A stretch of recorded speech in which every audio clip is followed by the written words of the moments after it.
บ่อยู่ว่ะยังไม่เคลื่อนบ่มีไผไปใส่เนาะนานเมื่อดิ ไม่ใหญ่บ่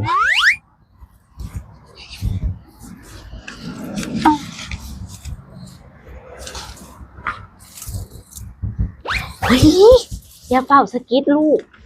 เขามาทวงคาเลขแม่อยู่มาคำอย่าเฝ้าพ่อใหญ่มาทวงคาเลขแม่นี่อย่าปากด้วยลูกอย่าปากจะหน่วยเราเห็นเนี่ยน่ะลี่แล้วคน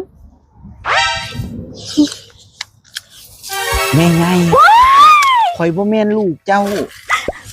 นัดมื้อนี้ได้ค่าเลขจ่ายมื้อนี้ นี่คือหากระออกหนึ่งพ่อใหญ่คือเฝ้ามาไว้แท้ก็นัดกันมื้อนี้เนาะแม่ใหญ่ เห็นได้ไหนสา บัดตอนถือก็คือไปหอดเฮือนบัดยามถือไปให้ข่อยมาหอดบัดยามบ่ถือบัดให้ข่อยมาหาเจ้าหอดเฮือน2,500ทั้งเบิดนั่น 2,500โอ้ยขอซะพ่อใหญ่เส้นไว้ก่อน เส้นบ่ได้แล้ว เส้นไว้ก่อนพ่อใหญ่เส้นไว้ก่อนมาสั่นถ้าว่าสิเส้นมานี่ ไปหยังแล้วดิไปเอามาในเฮือนนี่ ไปหยังวะ แมว